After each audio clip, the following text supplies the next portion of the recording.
Whoa, buddy. Put that thing back in its holster. We haven't gone anywhere. I don't understand. Check out the MichaelDukesShow.com for information on how to get access to the podcast.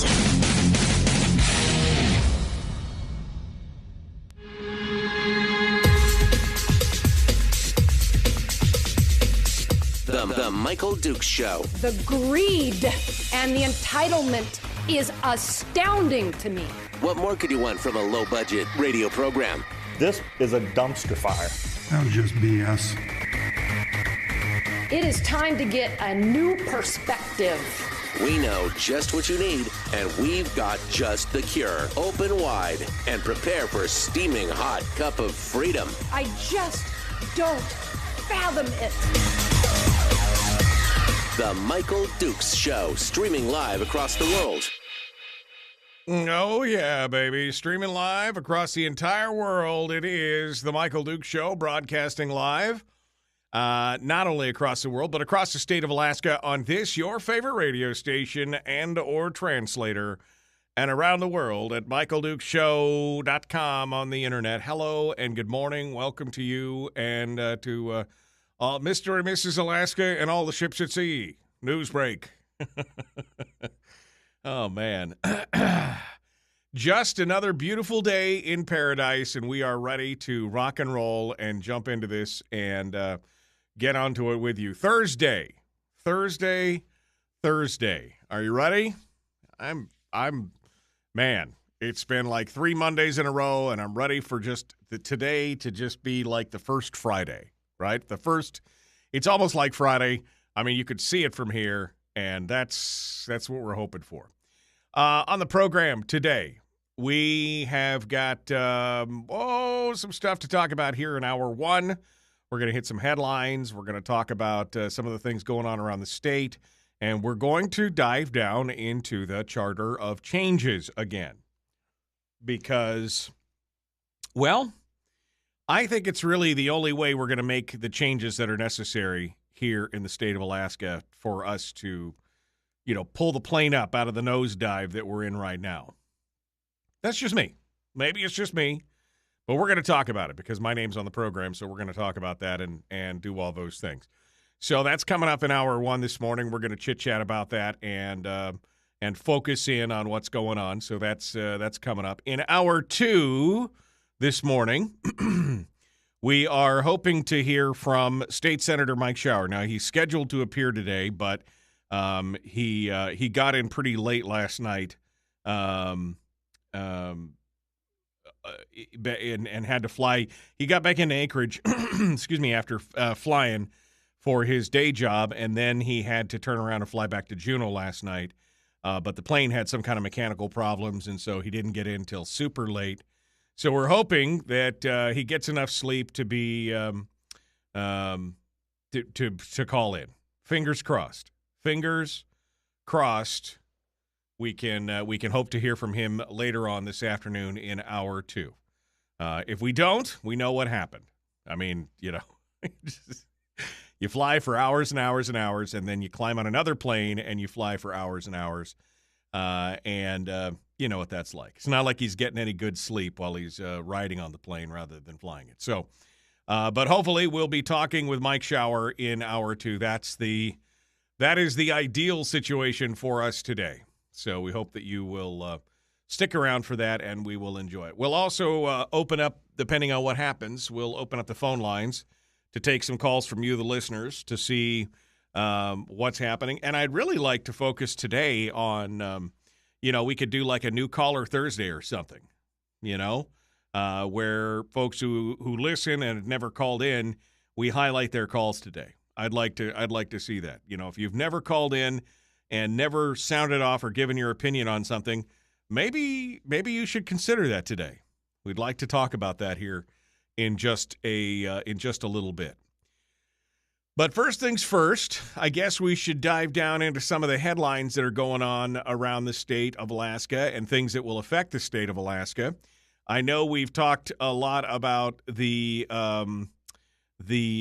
truckers protest, the freedom convoy has been going on, and it's starting to have an effect. Not only obviously are they Not only are they obviously affecting Ottawa, where the majority of the trucks have ended up in Ottawa.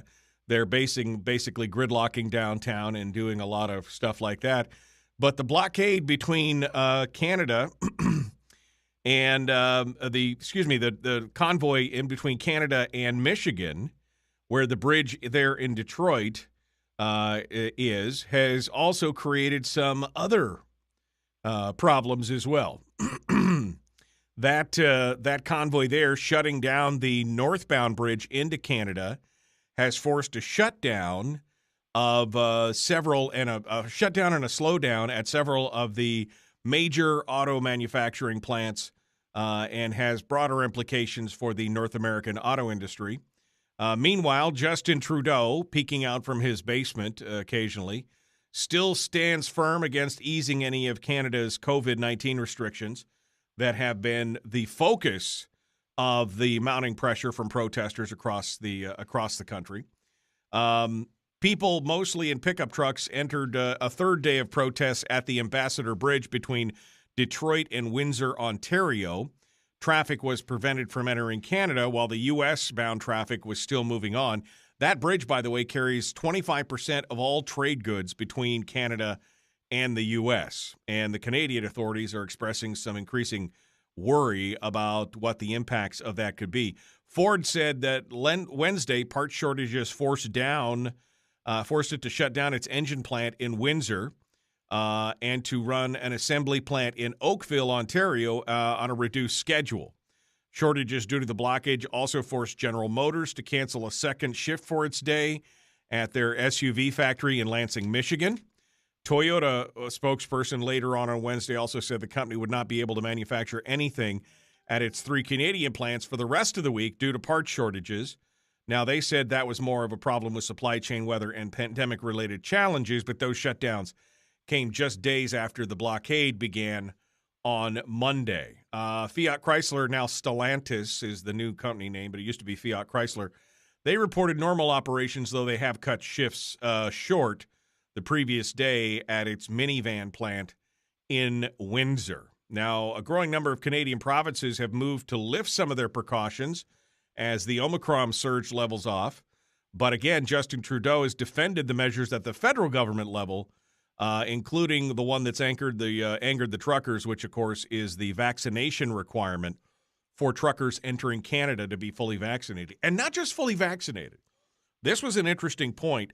Senator Sullivan was on a podcast here a couple days ago, and he said he had spoken to a man who was fully vaccinated, but because he had not had all the booster shots, he could no longer truck. He was a trucker who had been taking things back and forth to Alaska for many years, and even though he had been fully vaccinated, because he did not have the booster shots, he could not get into get into Canada or into the U.S., et cetera, et cetera. Now, about 90% of the truckers in Canada are vaccinated, and some of the associations and some of the operators have been denouncing the protest. And in the long run, I'm not sure. I mean, while I applaud everything that's going on here, and I think Canadians are probably just as fed up as the rest of us here in the U.S. are with a lot of these inane restrictions and everything else. The problem with the protests is that even if Canada was to lift its vaccination rules for truckers entering the country, that actually came about because the U.S. had announced the same restriction even earlier. They actually responded, it seemed like, to the U.S. Move to have the same rule. And so even if Canada did lift their vaccination requirements, the U.S. has got the same rule for truckers entering the U.S., so it would make, I guess, a little difference at that point. But I think the protests have had some. Movement.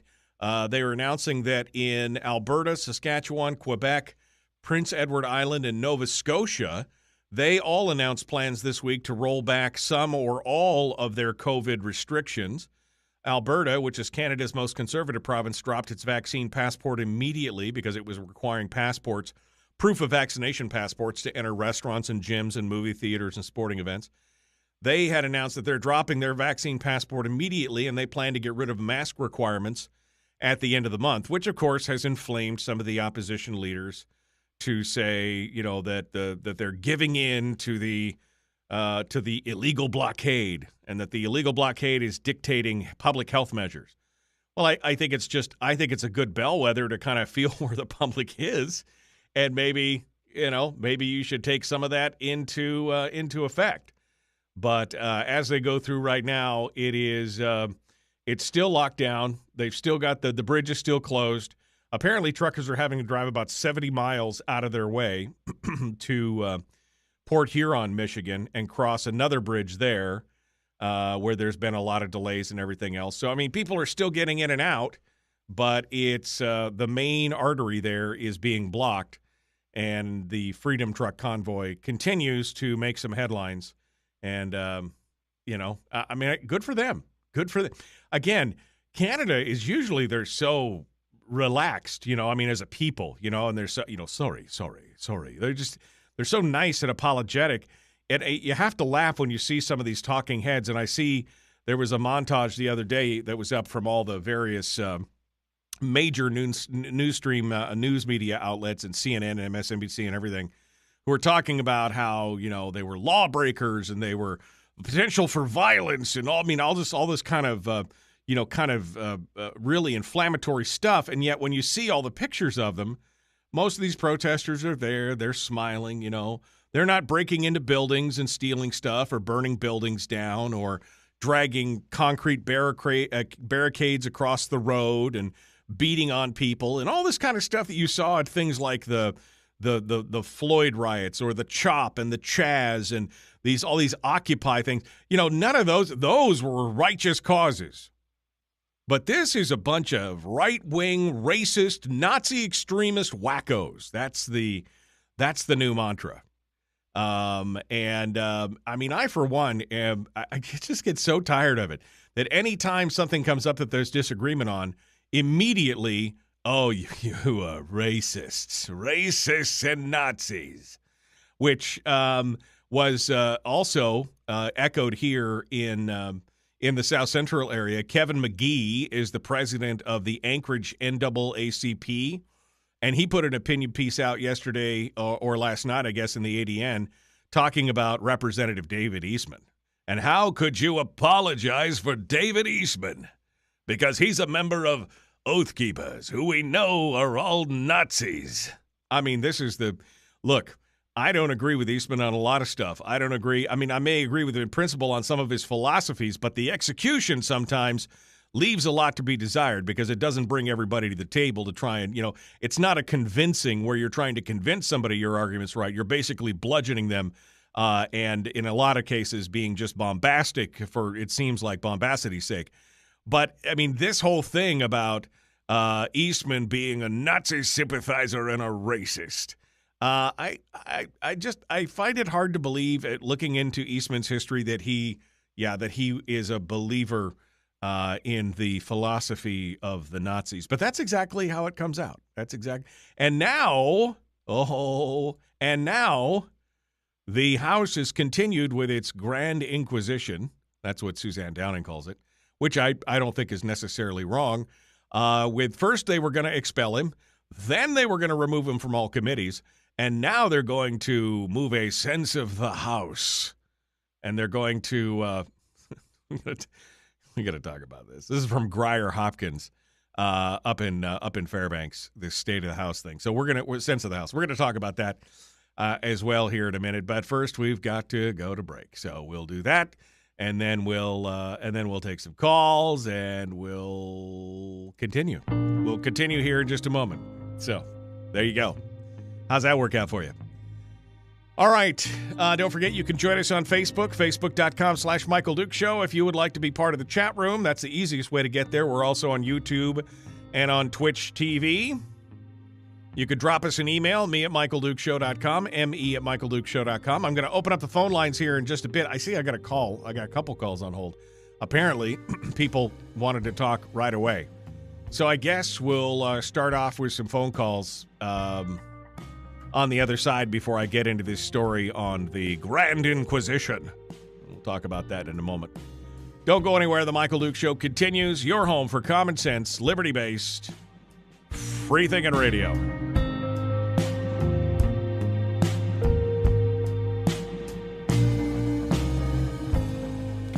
If you missed the show, you can listen to it on your time with Dukes On Demand. Oh, and it's free. Like America used to be. Streaming live every weekday morning on Facebook Live and MichaelDukesShow.com. Okay. Hi, how are you? Ooh, baby. Okay, we got a couple lines on hold. So let's go over there to them first, I guess, since, I don't know, I hate having people hang out on the phone. I don't like that. I mean, if you've ever called into one of the major national shows, you know, those people are on hold for like 40 minutes before they get their 1-minute little chat with a host. I don't like that. I like to have conversations, and I don't really like to make people wait. But so I mean, we're gonna come through the commercial break, and then we're gonna take these calls. But first, let's find out who they are. How about that? We'll start over here. Good morning. Who's this? Where are you calling from? Morning, Michael. This is Bubba calling from North Pole. Hello, my friend. You hold the line. You will be first in the queue when we get started. Number 2, who's this? Where are you calling from? Hey, morning, Mike. This is Herman Morgan from Antioch. Hey, Herman, you want to hold the line here? We'll be right back to you, okay? Cool, okay. All right, so you'll be number 2 in the queue. Number 2 in the queue. Interesting. Sandy, the chat room says, I hope Shower is able to make it today. Me too. But I also understand. I mean, you travel all the way back from, Asia or whatever when you're flying. He's flying the planes and doing all that. Getting back, going home, repacking his bag to go to Juneau, climbing on a plane to go to Juneau, and then it has mechanical problems and they have to wait. I don't think he got home till about, or I don't think he got it at Juneau till about 11:30 last night. So I understand, if he doesn't make it this morning, I don't hold it against him. I really don't hold it against him. But fingers crossed that, that's the way it is. Kenneth on YouTube says, people who use rhetoric like that aren't worth dealing with. And this is what I think he's talking about this whole Nazism. Oh, it's not you don't agree with me, you must be a Nazi. And I love how they find, of the thousands and thousands and thousands of people protesting, they may find one bad actor in there who's waving a Nazi flag or something, and they say, look, this represents the entire thing. And then there was another one where they did you see that, where they had like the flyer that was, look, we found this flyer amongst all the things, and it was these white supremacists. And then it turned out that the flyer was actually 2 years old and had come from some protest down in I think it was Florida or Georgia or someplace. I mean, they're not even good at like ginning up false stuff, like generating their own. They stole they got a flyer from 2 years ago from somewhere 3,000 miles away, and they're like, look, this is what they're passing out now. I mean, it's just, this is the classic. If you can't fight against the argument, if you can't fight it on its rational basis, on the merits of the argument, you immediately go after the messenger, which is what they're doing here and what they've been doing for years. Oh, man. Terry says, read what the Oath Keepers are about. They are military, and anyone that is sworn to uphold the Constitution, I can't see how that's a bad thing. I mean, exactly. When I first read about Oath Keepers, I thought, well, this makes sense. I mean, this is an organization of people who are in, military, civilian life, federal service or whatever. Anybody that has to swear to uphold the Constitution, that's what the whole point was, Oath Keepers, that you were upholding your thing to the Constitution.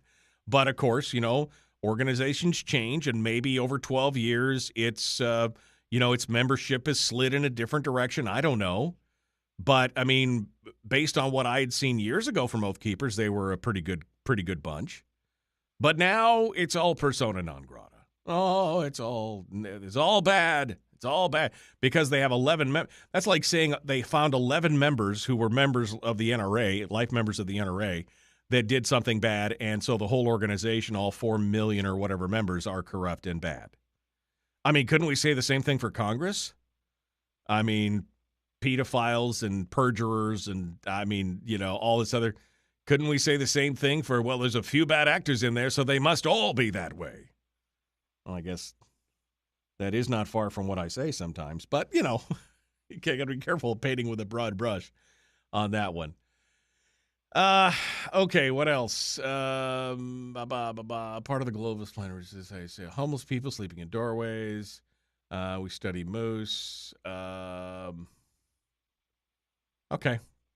Well, we're gonna continue on here. We're about 10 seconds out. The Michael Duke Show. Like and share this video. Like and follow the show page. Here we go. Let's do it.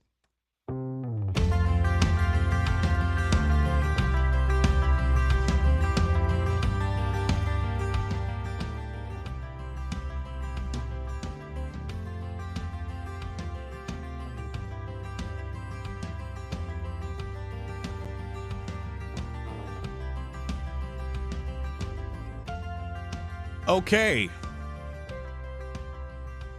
Welcome back to the program, The Michael Duke Show, Common Sense Radio. Let's keep things rolling and start things off. Now, normally I tell people when we're going to open the phone lines, but sometimes they just jumped out there and, they and I hate to make people wait. On the phone. So we'll go take some phone calls. We're going to start off with Bubba up in North Pole, outside of Fairbanks there. See what he has to say. Good morning, Bubba. What's on your mind, sir?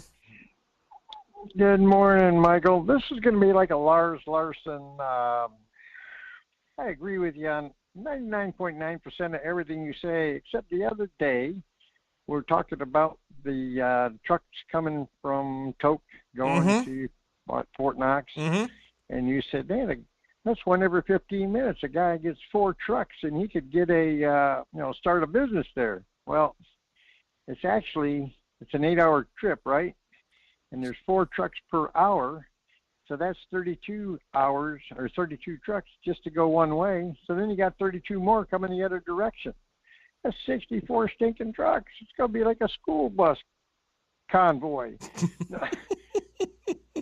and then if they're running 24/7, that's a lot of vehicles on the road. Well, I mean, it is a lot of vehicles on the road. But, I mean, you think about it, if you're sitting there with a stopwatch and you click your stopwatch and since it's there and back, it's every 15 minutes going one way. So, I mean, you have to sit there with your stopwatch and every 8 minutes a truck would go by in one direction or another.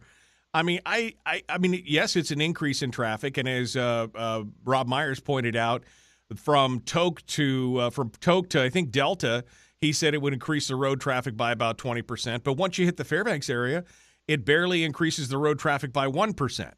So, I mean, it is a lot of traffic in the one way, but and I was jokingly saying, hey, you could start your own trucking business, buy 3 or 4 trucks and get on the thing. But they're already in negotiations with some other trucking companies. I mean, it's not like it's going to happen, but that some small guy is going to go in there and underbid it. But somebody's going to make some money. It's going to bring money in there. And as Rob said, they're going to have to drop the double trailers in Fairbanks and then only go up with single trailers on the way up to the mine, et cetera, et cetera.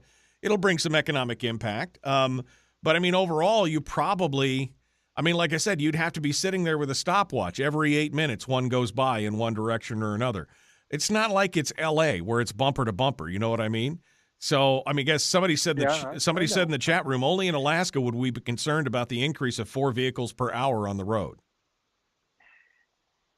Well, that's 8 vehicles per hour. But I mean, even going the other direction. But you know what I mean? I mean, even 8 vehicles per hour, only in Alaska would we be concerned about that. I mean, I understand that there are concerns for we don't want that in our backyard, but this is the price of progress. If we're going to do those kind of things, this is how things, are going to have to go. And if they're willing to offset, and I guess there was some talk about Fort Knox or Donlin or whoever. Oh, I guess Donlin is the parent company, throwing in some extra money for extra fuel tax to help with the extra wear and tear on the road and everything else. But again, 8 trucks an hour for 3 years, and then it's done.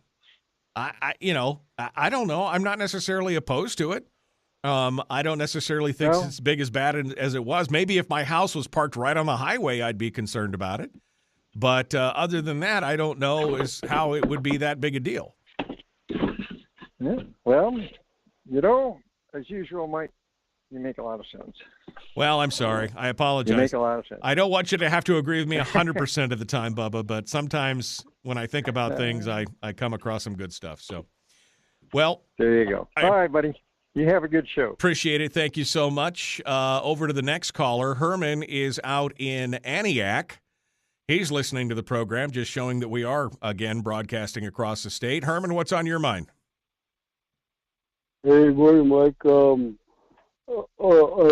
been watching politics for a few years, and I was watching the news. Tucker Carlson day before yesterday, and he had a guy from an insurance company, Life Insurance, and he brought in an important point that nobody's talking about, not even our lawmakers. That gain of function research, that's biological weapons development, like weapons of mass destruction. Right. The gain of function research at Wuhan. Right now, yeah. Can you hear me? Yeah. The gain of function research at the Wuhan laboratory. That's what you're talking about. What they were the NIH was funding. I'm talking about these Tucker's mandates. They could be dangerous. Right. This might take a minute, but if you bear with me, I'll try to explain. Okay. Okay. Okay, hang on here. There's a national news. There's a mass casualty event happening being ignored.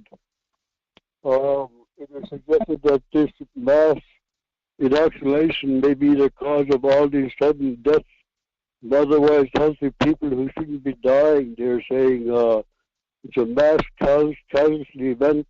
No one is asking why. So politicians are too worried about money and GDP numbers and don't know how to respond. Perhaps they're in over their heads, as was suggested by the former top law enforcement officer who the government let go. She said that the governor might be in over his head. The most important metric our leaders should care about, the health and safety of our citizens, is being ignored. National insurance companies are sounding an alarm. 40% increase in death, and those in charge of the health care have known it for about 2 weeks now. It's a catastrophe. Death rates jumped by 40%. Don't you think we need to know why? Stopping these injections immediately as a precaution would err on the side of safety if that's the case. Especially stop these mandates. Allow them to work. Get tested and stay home if you're sick. Give the sick other medicine and get monoclonal antibody shots if they get the virus.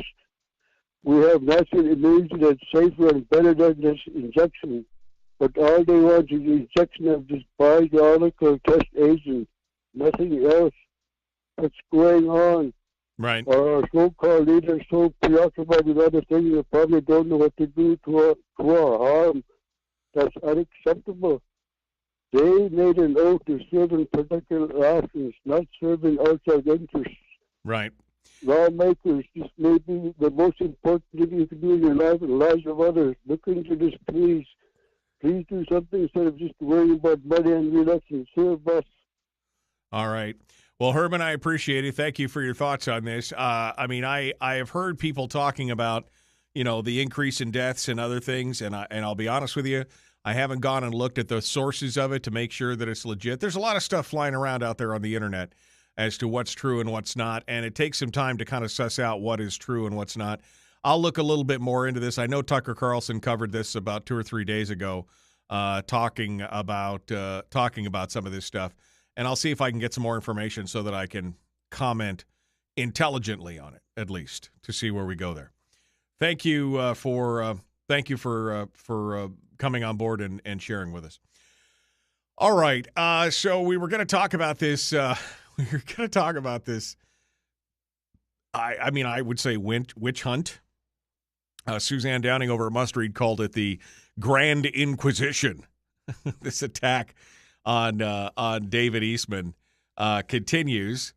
First, it was we're going to expel him from the legislature. And then, of course, they discovered that they just didn't have nearly the numbers that they needed for that. And I think partially because it set an eerie precedent that somehow an elected official could be ejected with no charges, no No, nothing that he did specifically other than he belonged to a group that got started 12 or 15 years ago, and that he was a life member of that group, and that somehow that association was enough to get him, an elected official, elected by his peers and constituents, ejected from the legislature. I think maybe even some of those on the left thought, that might be a bad precedent to set.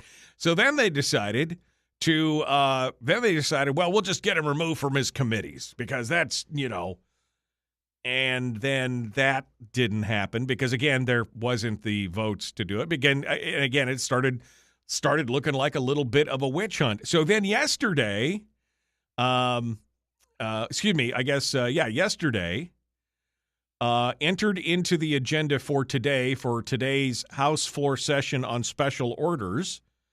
Representative Grier Hopkins of Fairbanks has put in and offered what he calls what is called a sense of the House, which is kind of just a resolution to say, well, this is how the House feels about something.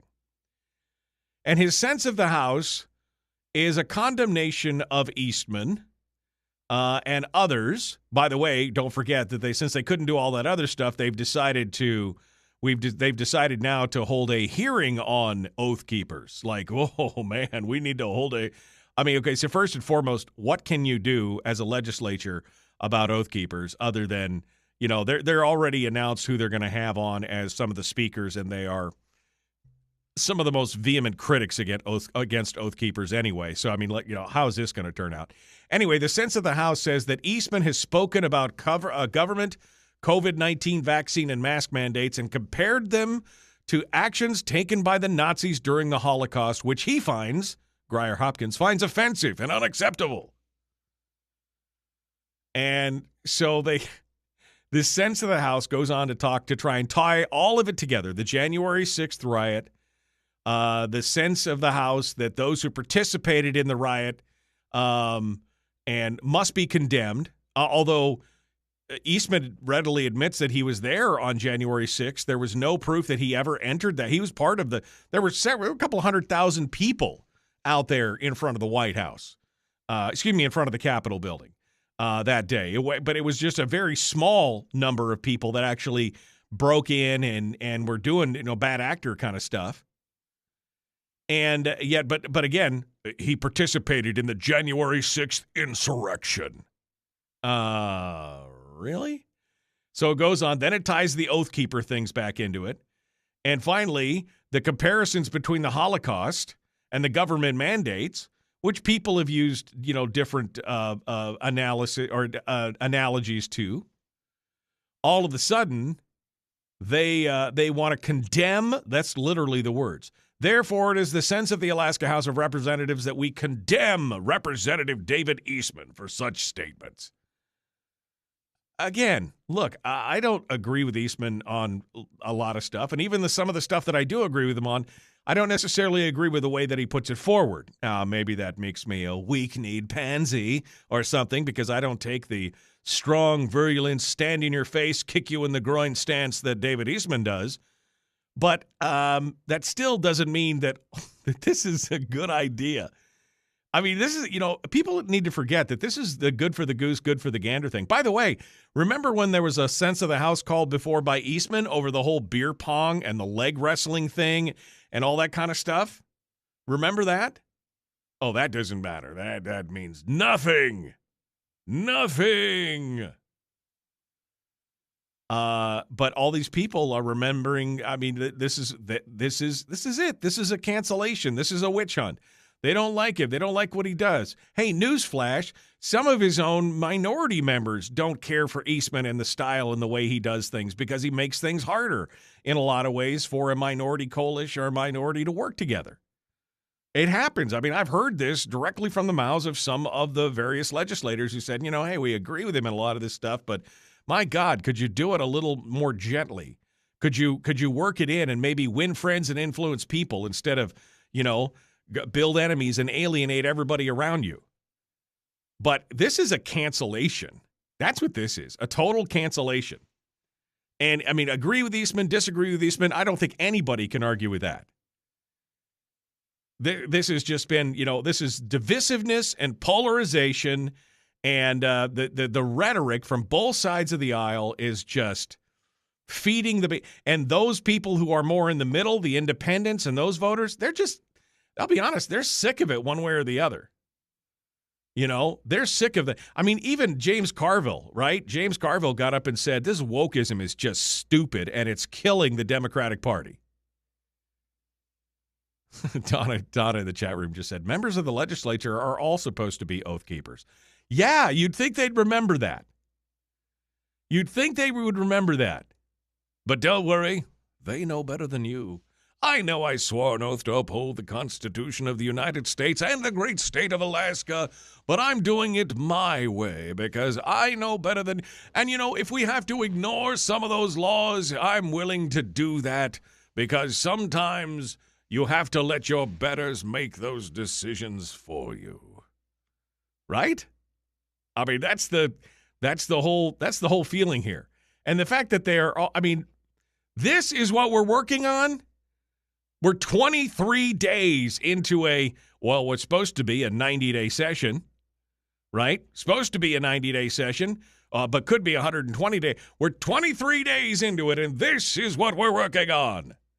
Because, you know, it's not like we've got a financial crisis, or it's not like we've got a permanent fund dividend that we're supposed to be working on, or getting a long-term fiscal plan together, but all that other stuff, it doesn't matter because we know better than you how to get it done. What? What? I mean, I did not realize that mass retardation was a thing, but apparently it is. All right. I got to go. I still want to get into the Charter of Changes things, and I still haven't finished even the headlines yet. That's how today's going to go, I can tell you already. All right, we're going to continue. We got some phone calls. We'll get that. We'll get that on, and we will be back with more in just a moment.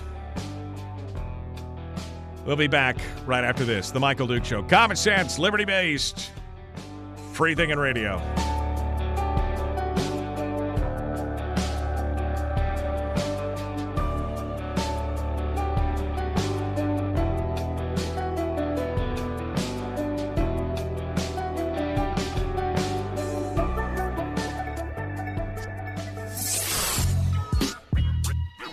is that? Common sense. Regularly heard on American radio. Michael Duke Show. Radio.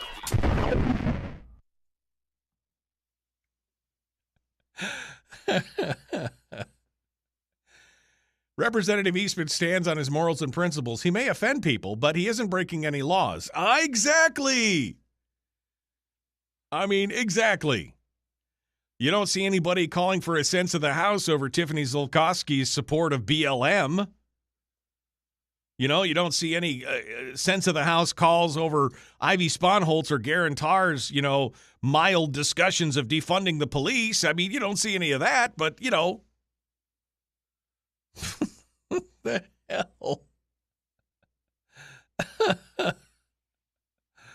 Oh, my Lord. It's painful. All right. Well, I had one line on hold, but they didn't want to wait through the break. Sissies. I mean, come on. I mean, if this was a big show, you'd have to wait on hold for an hour before you could talk to me. Not that that's necessarily.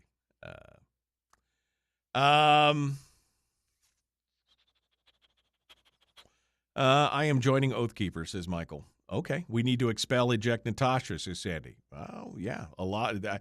And I would agree that there may be a few others we may want to talk about that. They're having a Zoom meeting. You can get access to expeleastman@gmail.com. I was there on January 6th. I would go back in a heartbeat, said Kelly. You were part of the insurrection, Kelly? Don't you know you better lock your doors because you could get a visit?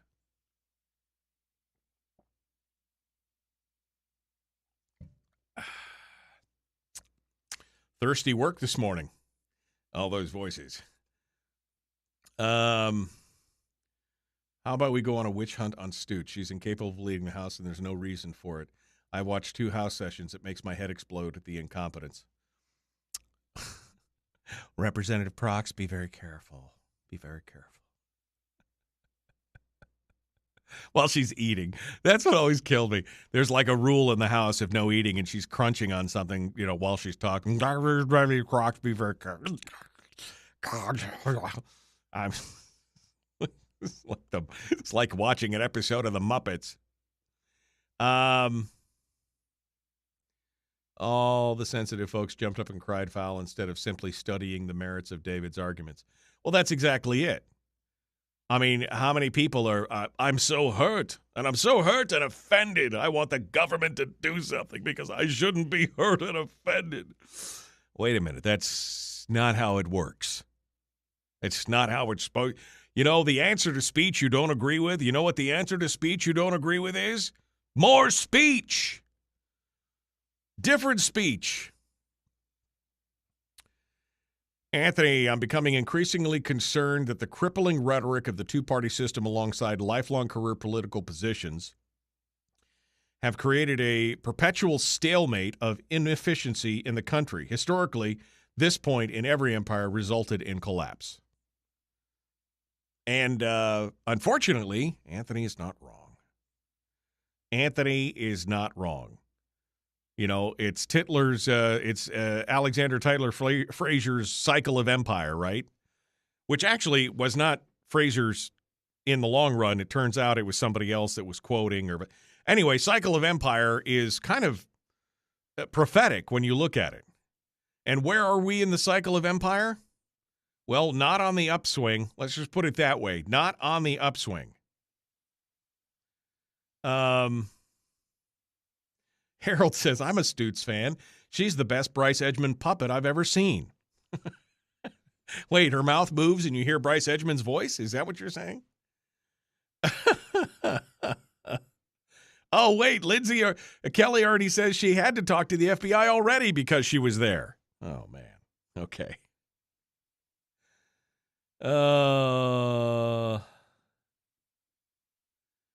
Wait a second. The animal shelter in Fairbanks wants to pass Title 22. They want to mandate all animals, including your chickens, goats, and crocodiles, be registered, and now code enforcers.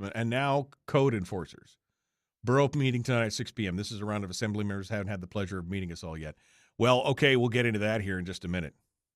Can we get some Democrats front and center on this show? Yeah, I'd love to, Harold. I would love to. I mean, Scott Kawasaki shined me on for almost 3 weeks. Oh, I'll be on. Oh, yes, I'll be on this day. Oh, then he didn't show. Oh, I'll be on this day. Oh, I didn't show. The other ones won't even call me back. So, I mean, what does it matter at this point, right? She eats like that because the rules are for thee and not for me. Of course not. No, of course not. It's, you little people. Of course those rules are for you. They're to keep you safe. But I can be trusted with my bag of peanuttles to make sure that I'm fine. It's really, it was really Bryce Edgmond that was eating and crunching. It was just coming out of her mouth. I see ventriloquism. That's the thing that.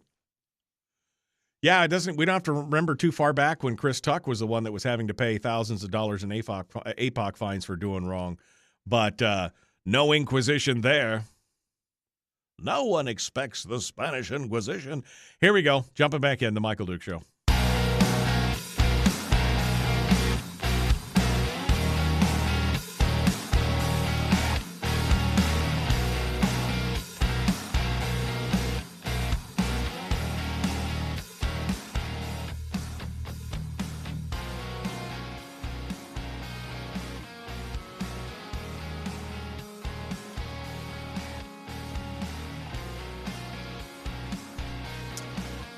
Okay.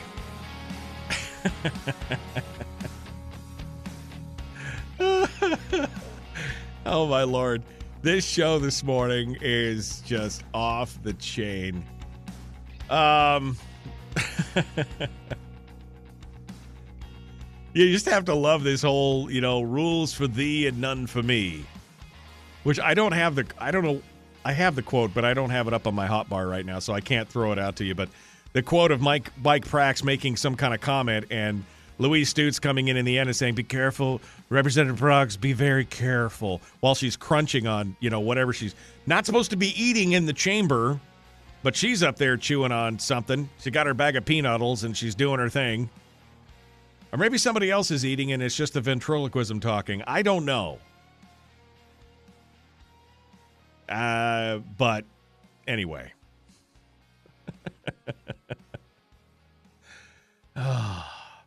All right, so a couple announcements out of the chat room that I didn't hear about because I'm not on the ground there.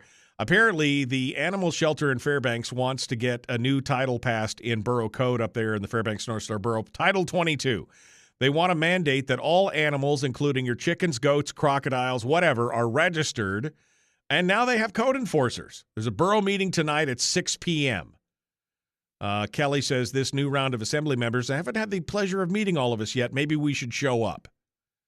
Well, I got to be honest. I mean, when I lived in Fairbanks, and I lived in North Pole, but when I lived in the Fairbanks North Star Borough, I had chickens and goats and, I didn't have crocodiles, but I had bunnies and dogs and everything else.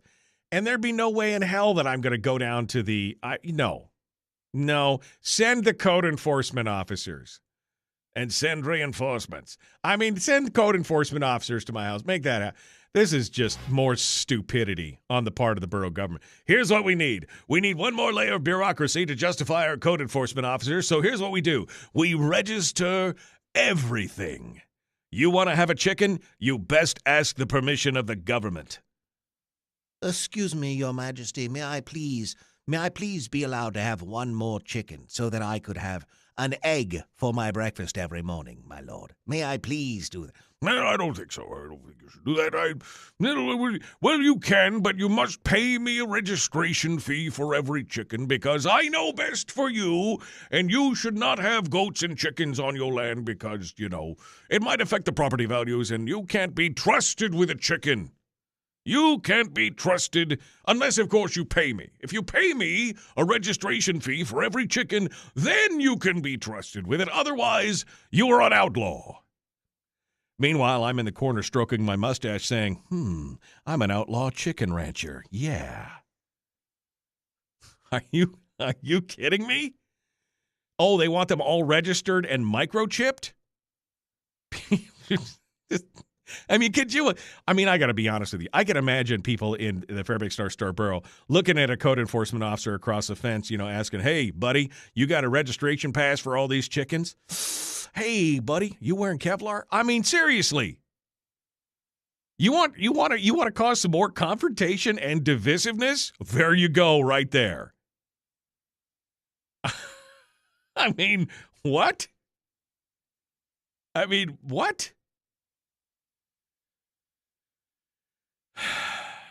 So, yeah. Unless you want to end up being an outlaw chicken rancher, you better show up at the Borough Assembly tonight at 6 p.m. Because otherwise they're going to force you to register your chickens and your llamas and your goats and your everything else. I just don't understand. Look, I'm not into that. Sorry. It's none of your freaking business what I do if I'm not hurting anybody else and my chickens aren't going on the neighbor's yard and crapping or eating their flowers or whatever, then it's none of your damn business. Get off my lawn.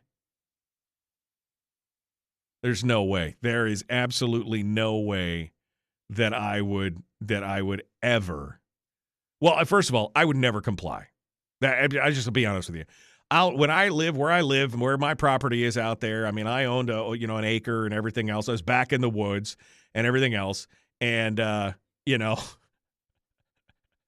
been just like, hey, man, I got a shovel and a 50-pound bag of lime in the back of my truck. I don't know what they're for, but, you want to ask me again if I've registered my chickens?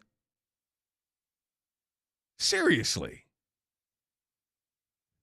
I mean, this is what it comes down to. Oh, you know what we need to do? We need to register all these chickens. Because, why? Well, it's for, public safety, and you can't, well, it's because we want to control you. That's why. We really have no reason other than we want to control you. We want to know what's going on, and we want you to pay us the money for the benefit of doing what you're doing already for free. But we want you to, yes. Yeah. Yes. Yeah, we want to control you. That's the answer. Oh, baby. Yeah. Can you imagine?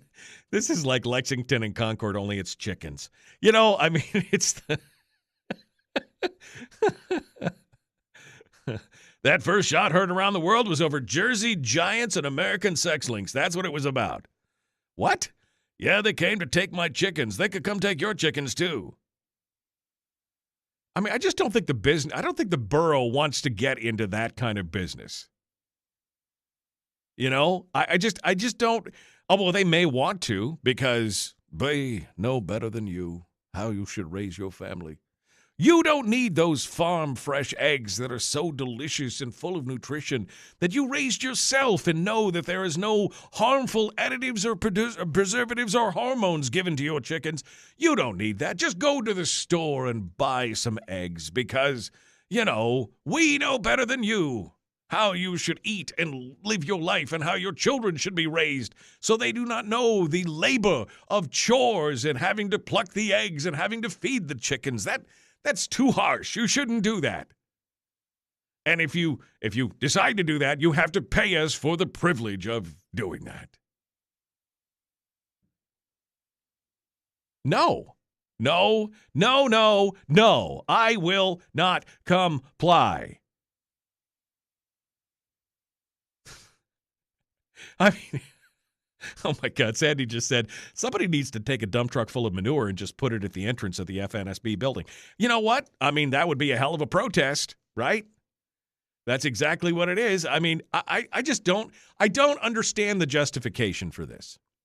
Now, granted, I just heard about it this morning and I haven't read all the backing paperwork, but I cannot imagine what the justification would be for everybody to have to register their livestock animals with the borough. Why do you need to know? If I live on an acre or 5 acres, or like in my parents' case, they live on 8 acres up in the woods and they've got chickens. And so do they have to beg the government's permission to run a half a dozen chickens on their 8 acres of property? It's none of your damn business, sir, madam, they, them, whatever it is, it's none of your business, and get the hell off my lawn. And what happens next? Donna just says, will there be a chicken and egg tax down the road?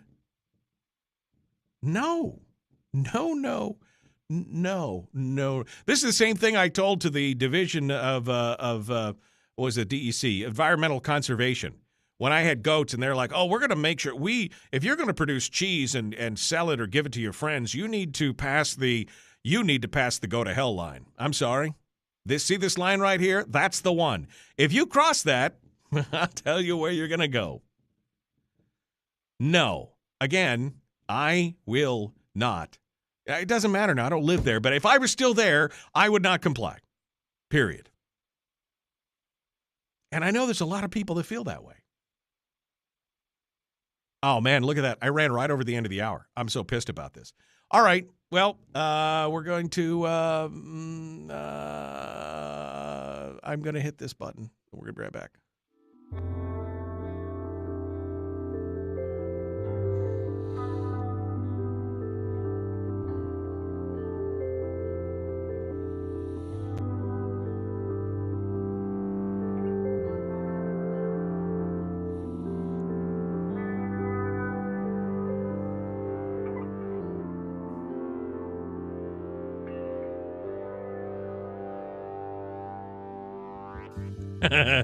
What about your goldfish, your hamsters, your cockatoos?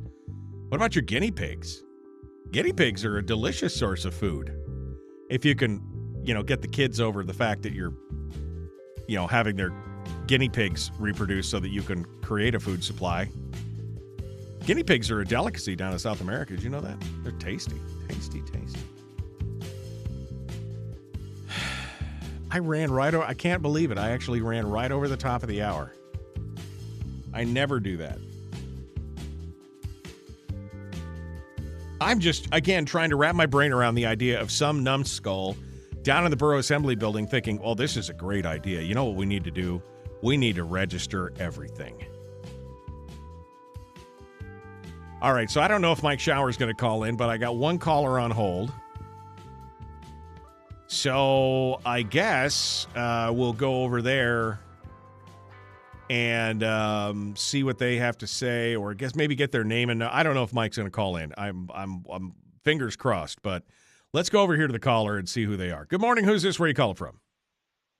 Hey, Mike. Jeff from Homer. Hello, Jeff. I guess the question is which comes first for a license, the chicken or the egg? Yeah. Do you have to get the license first and then the chicken and then the egg, or do you get the egg and then the license and then the chicken? I don't know. I can't believe it. And then my other question is, where do you hang the license plate? Right. Is it, do you I have would have to go to this meeting and ask those questions. I I would mean, have a lot of stupid questions. Is it displayed? I mean, people. Do you have to put the license plate around the chicken's neck? I mean, do they have to carry him with them? Do they have to have photo ID? I mean, I've got to know these things. I really got to know these things. Do they need a coronavirus card? And if I take my chicken anywhere with me, do I need to show that? Yeah, exactly. I mean, I got to know. Let's see how ridiculous we can get with questions. No, that's about the stupidest thing I've ever heard. It's part of the Democratic Party's way. In the state of Maine, there's a lot of towns that have gone, and every year you pay tax on your lawnmower that you've already bought and paid for and paid tax for. Right. You pay tax on your rake, anything in your garage. They go after everything in your garage, So it's incredible. It's part of that same team with the ranked choice voting that is so convoluted and frigged up and unbelievable. Yeah, it's just Jeff, I just don't know. I mean, I've heard about this. This is the personal property tax thing, right? Where you got to pay tax on your television and your printer and your lawnmower and your chainsaw and all this personal property. And I'm thinking to myself, why the hell would you live anywhere? You've basically disincentivized anyone from improving their quality of life. Why would anybody live there at that point? And first of all, why would you ever pay the tax? Because I would certainly never pay that tax. I mean, no. I would never do it. Get off my lawn. Bring me a warrant. Show me a state trooper. I mean, What are you in jail for? Oh, my chicken's not registered. Exactly. I didn't pay the tax on my 10-year-old lawnmower and chainsaw, and so they got me in the Hooskow here with hardened criminals because that makes sense. Good luck. Yeah. Yeah, I don't know what to say, but I can tell you this, the studies that we did on those towns that did that, they had a lot of places where people weren't living anymore there. There were trailers, especially people that were, in mobile homes or trailers, they'd move them, and there was all these lots around. You could see them where they just picked up and went somewhere, another town where they could have a chicken, right? And not have to worry about it, right? And unbelievable. I mean, we finally, in the town I lived in, they had a code enforcement officer / animal guy, whatever you want to call him. I never really paid much attention to him. And I had a dog that got ran over, and I spent $450 or $500 on him getting his leg fixed. It was wired up. And he drove by and saw the dog and went, oh, my God, that dog needs attention. Well, he, leaves a big threatening note on my door to call him that this dog needs attention or he was going to have me arrested. And I said, really? Yeah. So I went down and saw the town manager, who was a friend of mine and I've known forever. And I said, who is this guy? And he said, yeah, well, he's the dog catcher. And I said, yeah, well, I got this on my door. And here's a bill for $450 from the doctor up there. And that dog is not going to put his foot down for about a month. He got run over by a car. Right. Where was this guy where is he? Because I'd like to know where he is because, you know what? I called this idiot. Hold on a second, Jeff. Hold on. I'm coming up on the top of the hour. I don't want to run over the top of the hour with this because this is, I've already, I'd be looking at that dog catcher and saying, hey, buddy, you got a good dentist? I'm just asking for a friend. All right. The Michael Duke Show. Common sense, liberty-based. Tree thinking. I mean, my head is going to explode.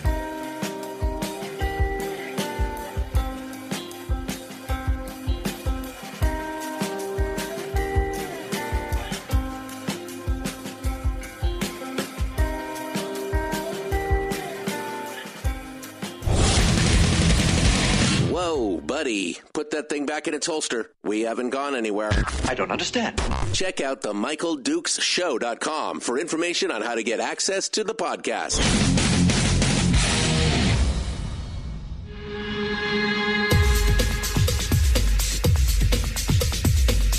The Michael Dukes Show. The greed and the entitlement is astounding to me. What more could you want from a low-budget radio program? This is a dumpster fire. That was just BS. It is time to get a new perspective. We know just what you need, and we've got just the cure. Open wide and prepare for a steaming hot cup of freedom. I just don't fathom it. The Michael Dukes Show, streaming live across the world. The Michael Dukes Show, common sense, liberty-based, free-thinking radio. All right, so first and foremost, let me apologize to the listeners who stood in through the break because I never do this, but I ran over the end of the hour. I was so agitated by everything that was going on, I just got cut off in mid-sentence because I wasn't watching the clock like I normally do. And, I mean, I am just shocked, I tell you, about what's going on. All right, so first and foremost, we were hoping to have Mike Shower today. He was scheduled, but there was a delay in his plane, and then he got back from his job, repacked his bags, drove back to the airport, and got on a plane to Juneau, which immediately sat on the tarmac for 2 hours because of mechanical problems. And anyway, he got in really late last night, and hopefully sometime during this hour he's going to join us, okay? I hope that we'll hear from him. If not, it is what it is. The guy's got to get some sleep sometime, right? He's been up. You're up for 24 hours, and then, you want to get up and talk on the radio. So fingers crossed we hear from him here shortly. If not, that's fine. So let me tell you what got me so ramped up all the stuff I was going to talk about has been thrown out the window because I am so emotionally scarred by everything that's going on in the Fairbanks North Star Borough right now. So apparently tonight, the Fairbanks North Star Borough is going to take up a bill that is a thing where they want to pass Title 22 in the Fairbanks North Star Borough that apparently the animal shelter is pushing for, where they want everybody in the Fairbanks North Star Borough to register all their animals.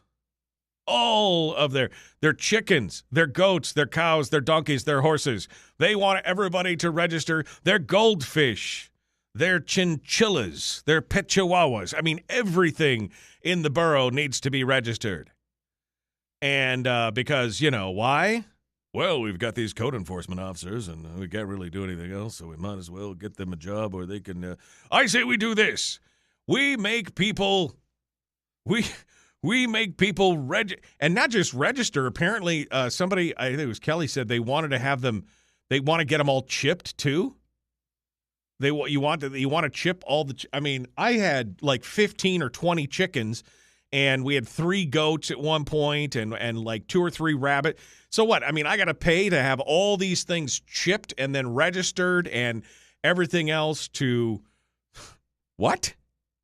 I mean. What are you talking about? Well, okay, so why? So I guess my question was, why? Why is this necessary?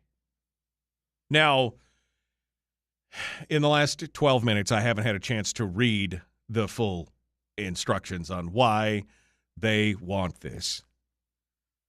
But I can just imagine the recommend. Well, we need to make sure that people are being safe, and we need to make sure that those animals are safe, and we need to just make sure that, the bottom line is that we know better than you how you should raise everyone. Your chickens, your children, they're all one and the same to us. Your chickens are your children. And it's so what? I mean, so I got to have a license? I mean, where am I going to display the license plate on this chicken? Do they have to wear it around all day long? right? Do I have to have my registrations and my license posted in a public place where you can see it? Is this what I have to have? Do I have to go begging on my hands and knees to the magistrate, to the lord of the community and say, "Excuse me, Lord, I would really like to raise some chickens so that my children may eat farm fresh eggs, because it is healthier, and I have children that are allergic to some of the things added to the commercial brand, and so I would like to beg your permission, if it pleases the Crown, I would like to beg your permission to do on my own land what I would like with animals that I have purchased and am going to put the sweat of my brow into, even though I don't really own my land, because you, my lord, continue to charge me taxes no matter how long I have owned that land. You will always have the master ownership of it and may take it from me at any time. I understand. I beg your forgiveness, Lord. Please, just allow me have one chicken, or maybe two, if it does not suffice too much, please. I mean, what?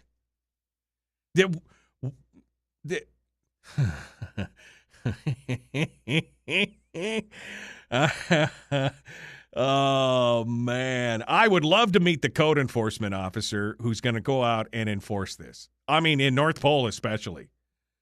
Good luck to you, my friend. I hope they issue you body armor on the way out the door. I've met some people in North Pole, by the way. You'd be lucky to make it past the front gate on some of this stuff. I mean, do we have to have photo IDs for my chicken now? Right? Is the borough going to ask next for a grant for facial recognition software for your chickens to make sure that they are properly registered? And what is the fine if I fail to register my chicken? Or my goat? Or my horse? Or my bunny rabbits? Or my pigs? Or hogs? Or whatever it is that I want? Go to hell. Go straight to the devil with you. You people are already in league with him at this point. Just go off with you. Cocktails at 6 with Satan. Just get off my lawn. Oh my God, I'm so worked up over this. I'm so agitated because as you can tell, I'm already a little butthurt about the whole property tax thing. You can never own your own property, ever.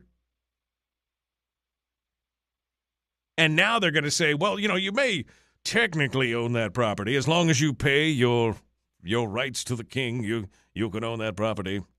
But now we're going to tell you exactly what you can do on it. And no, even though you have 8 acres in the woods with nobody around you, you can't see your neighbors, let alone hear them. I don't think that you should be allowed to have a chicken, unless you pay me, of course. If you pay me, well, then you can be trusted with a chicken. But if you don't pay me for your registration and everything, then you can't be trusted with a chicken.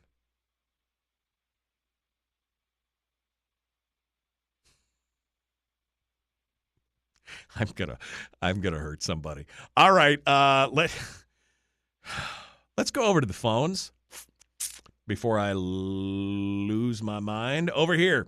Good morning. Who's this? Where are you calling from?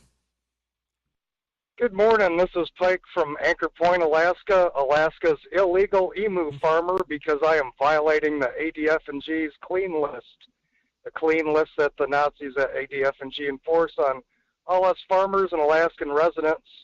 Also, while doing this, they're blocking us from being able to comment on any government web pages. Anything we say on there that's contrary to their power is immediately erased, and anyone that wants to take a FOIA request out on that will find 837 pages of Alaskans who are silenced by their own servants. And I love the show this morning. Thank you much. Well, thank you for fighting the fight. I mean, I'm with you.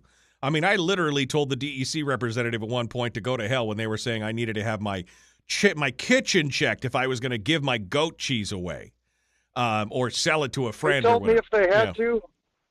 that they would come out and they would use guns and force and troopers to violate my farm and take my animals. And I said, did you ever see the movie Ruby Ridge? And bring it on whenever you want.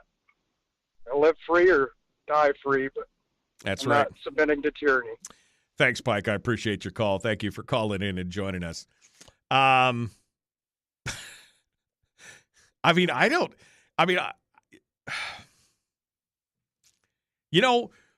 you talk about smaller, more limited government, this is the day-to-day side that catches you, right?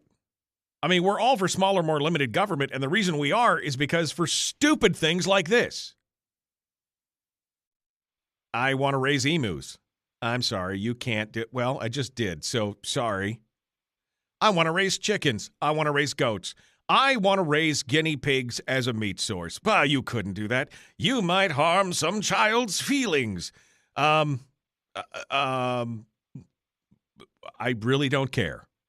I really don't care about you and your bureaucracy and your supposed power. Good luck with that. Over here, good morning. Who's this? Where are you calling from? Melissa in Fairbanks. Hi, Melissa. How are you? Hi. I'm fantastic.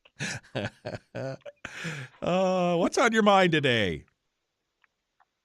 Well, as one of those illegal owners of animals, not very many, a hamster, some fish, and some chickens. I'm just wondering, where does this go next? Do we have to register and microchip our children too? Or, here we go, maybe we'll be limited to just one. Well, you know what? That's probably good, Melissa, because you probably could not be trusted with more than one child. Probably not. I mean, really? I mean, look, it is a reduction to the ridiculous, right? This is Adam to absurdum, right? That's the argument. But at the same time, you're not wrong. If you can't be trusted to raise a few chickens or hamsters or goats or bunnies or whatever the hell you're raising, then, well, I'm just not sure that you could be trusted with children either. I just don't know, Melissa. Especially these crazy conservative people, maybe they should only have one child. Maybe. Maybe there has to be a purity test for you to take before you can have your second child. Maybe there's a I mean, look, folks, we're getting into the ridiculousness area, but not by far. I mean, if you have to, you were already there. I mean, if you have to beg the government permission to be able to raise a half a dozen chickens in your yard, then how far is it from there to something else? I mean, that's really, I mean, yes, Melissa, you're 100% right. 100% right. And good luck. I mean, here's what I say. Good luck if they decide to pass this, which, I mean, I would, if they pass this, I say we all riot at this point. If they pass this, we just, we should just riot. Because at that point, what aren't they going to try to control? What aren't they going to try and hold over you? And if you're already paying property taxes, and which you all are if you own property, or even if you're renting, you're paying the property taxes. But if you're paying property taxes, shouldn't you be allowed to do, as long as you're not hurting anybody else or your neighbors, shouldn't you be able to do anything you want to do, Melissa? I mean, shouldn't that be really what you want? Well, my property taxes just went up by $15,000. Oh, yeah. Oh, yeah. I should pay for a few chickens. Hey, the Matsu Borough property taxes went up for many people.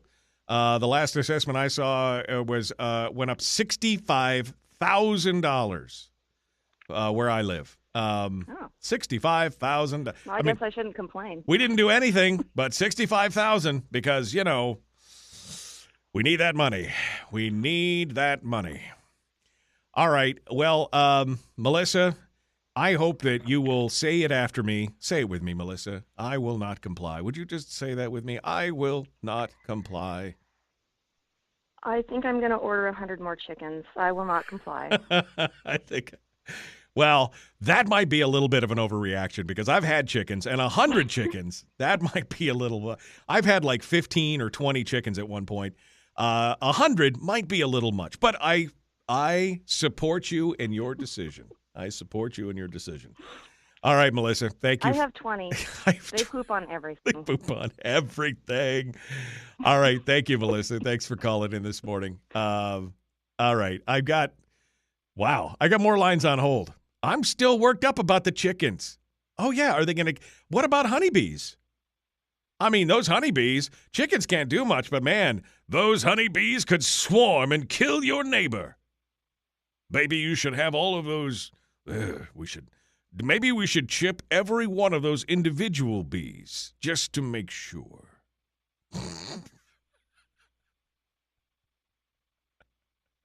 Imagine the guy showing up. Yeah, I'm here to talk to you about your chickens. Your chickens. And you got honeybees, too. You better have a whole list of the registered chips on those honeybees, because otherwise we're going to have a problem here. I mean, can you see it? Can you see that?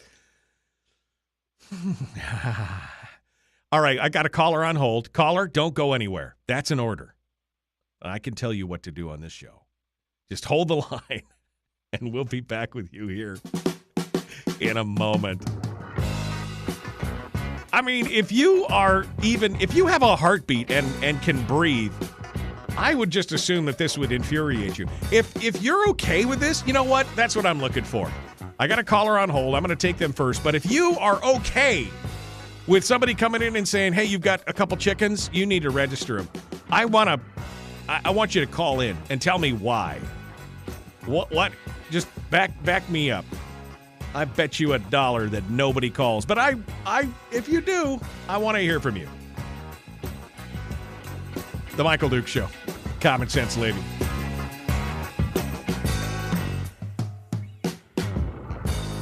We're broadcasting live through a series of tubes. Allowing all of these entities to provide streaming stuff going on the internet. Well, it's kind of hard to explain. Sorry.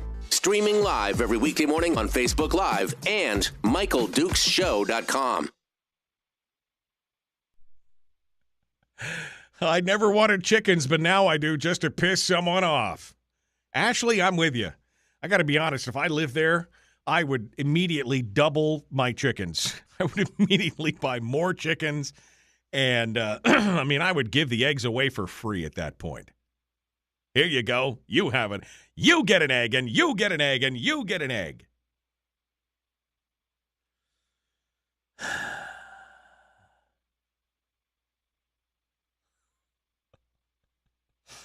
Oh, I'm so pissed off right now. I didn't even know that this was like a hot button until just now. I am so angry. All right, let's go over to the call and get them set up for the return to radio. Good morning. Who's this, and where are you calling from? Joanne from Fairbanks. Hello, Joanne from Fairbanks. Are you ready to not comply with me? Hold the line. I'll be right back to you. Just don't go anywhere, because my cheese just slipped right off my cracker on this one, folks. Right off my cracker. Jim says, I bet the Daily News Minus has lots of letters to the editors that support registering chickens. Those are the same people who think that meat comes from a pink styrofoam tray, right? Those are the same people that go, I don't think you should kill animals because animals are lovely and beautiful. And I think that, I get my meat from this store like everybody else. You shouldn't be killing animals. You know that meat on the pink plastic tray comes from a slaughterhouse, right? No, it doesn't. It comes in the pink plastic tray. It's not real. Doesn't matter because I eat plant-based meat because that's not meat. It's plants. I'm just saying it's, I don't know but I think you should have to register everything. I think you should register your Twitter account and your phone and everything and beg the government for permission on all that. How about that?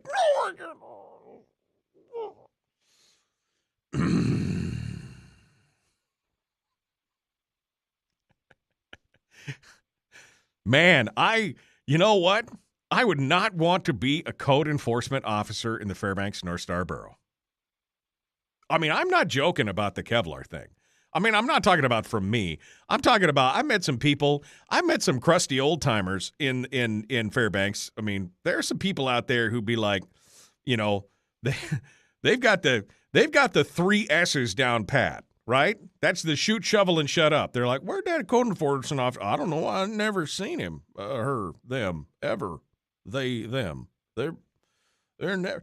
Boy, you got a beautiful patch of lawn over here. Yeah, you notice this 6-foot patch right here? Oh, it's nice and green. I used some good lime on that. That's fine as stuff. I mean,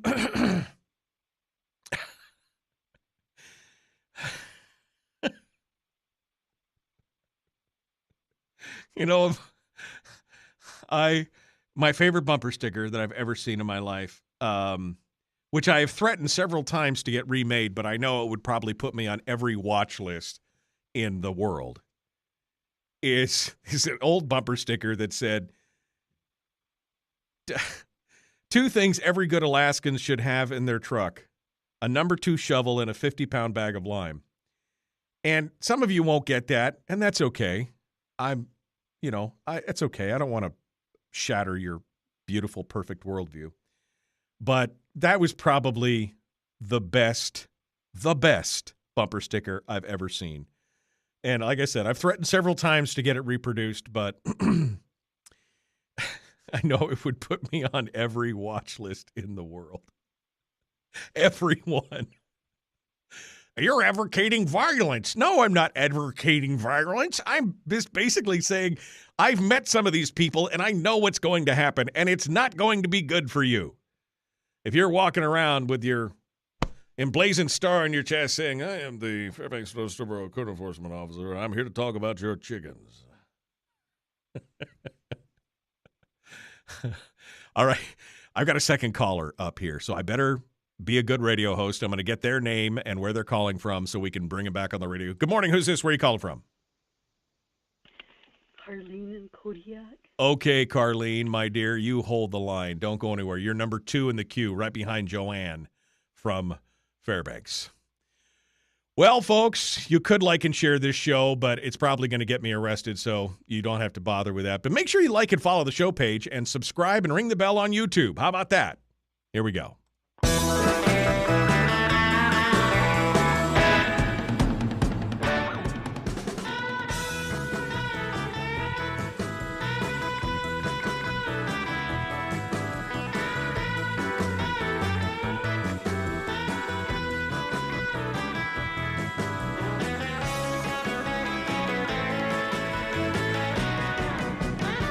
Annette Funicello. It's a surf party in here. Welcome back, hour 2 of the Michael Duke Show. This show is totally gone off the rails today. I can just tell you that right now with everything I was going to talk about out the window, because I'm so pissed off about the expansion of government at every level. And the latest idiocy is what's happening in Fairbanks, where they're talking now about forcing people who have goats and chickens and pigs and sparrows, woodchucks, goldfish, whatever. Your beta fish. You got a beta fish? They're gonna want you to register and chip that as well for your protection, I'm sure. That's what they're gonna tell us anyway. The overreach of government. The overreach of government is. I've been fighting for smaller, more limited government my entire life. And it's a losing battle, folks. It is just a losing battle because of the nature of government. But this is just redonkulous. Redonkulous. Joanne's on the line from Fairbanks. Joanne, what's your thoughts on this? Talk me off the ledge here, dear. Oh, I can't do it. I can't talk you off the ledge because I've gone way over that ledge already a long time ago. Right.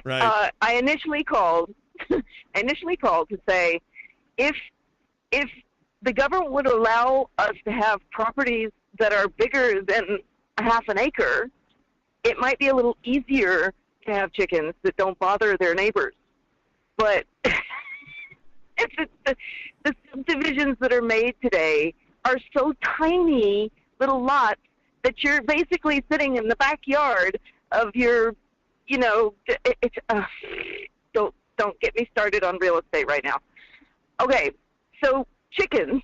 I don't know where I missed the part where you said where you heard this. I have not heard it. I know the code enforcement officer, and I am sure that he is a deer in the headlights right now because his plate is completely full of stuff that actually matters, like people parking their cars in the middle of the road, Right. or their junk sort of getting out from their property. It's one thing to have it in your property, and it's another when it starts sort of encroaching upon the right-of-ways. Right. Right. He's busy. You don't need to be dealing with chickens. Well, apparently this is from earlier. Kelly told us in the chat room that the Fairbanks North Star Borough Assembly tonight is going to be considering putting in Title 22 into the Borough Code, which is being supported by the animal control folks, where you would have to register all your livestock animals, that if you had them, chickens, cows, goats, bunnies, pigs, whatever, and get them registered and apparently chipped as well, is what they want.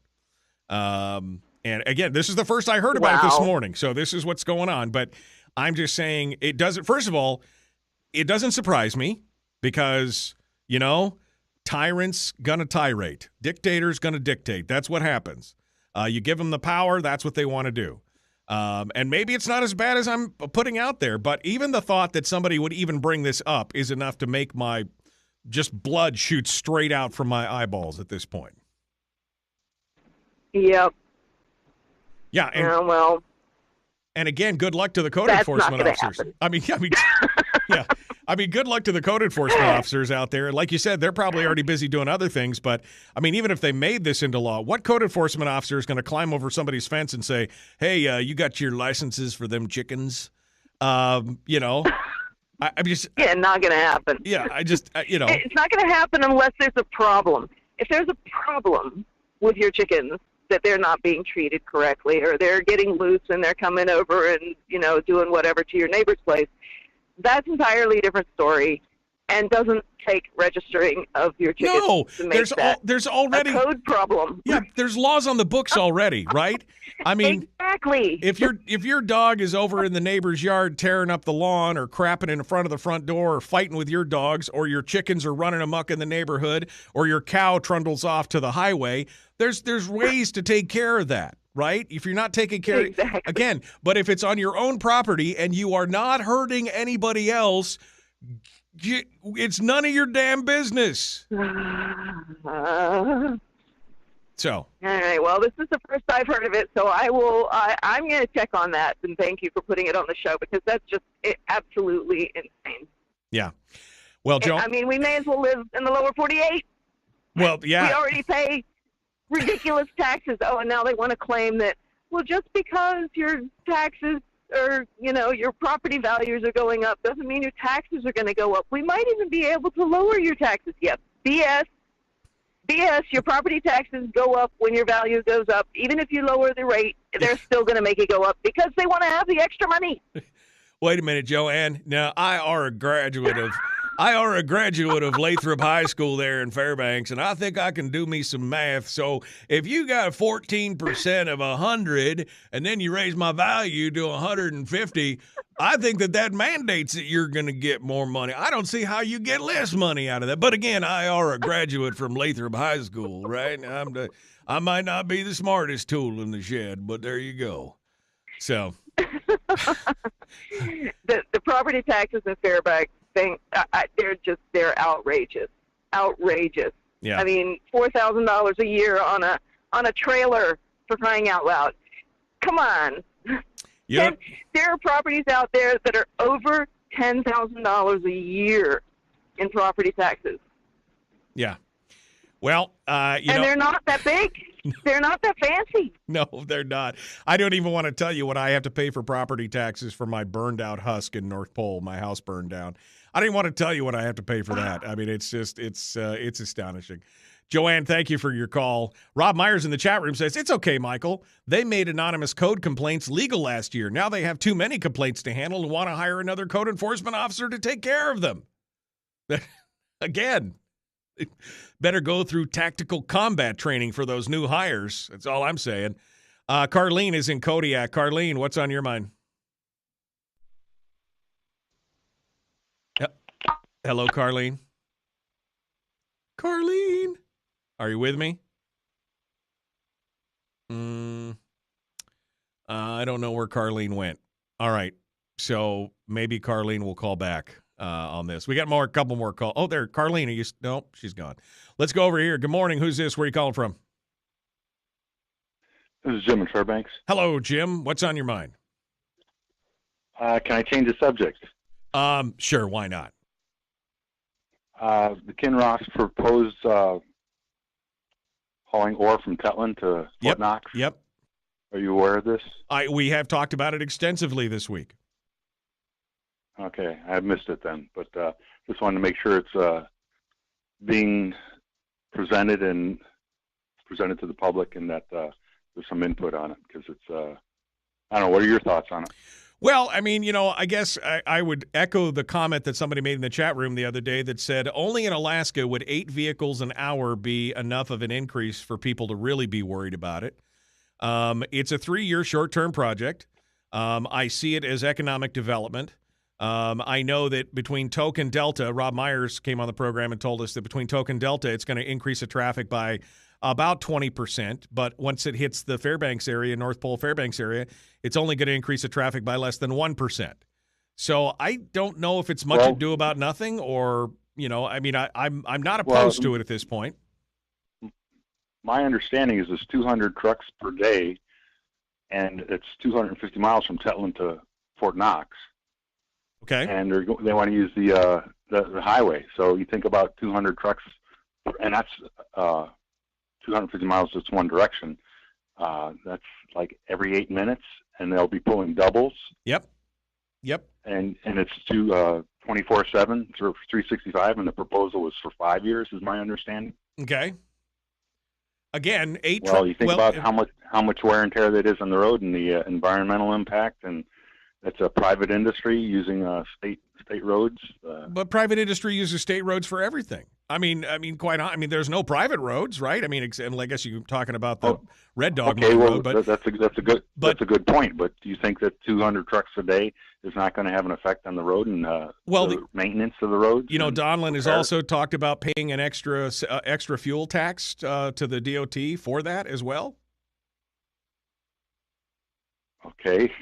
You think about all the private people going between Tetland or Tok and Fairbanks, and think about year-round and weather considerations.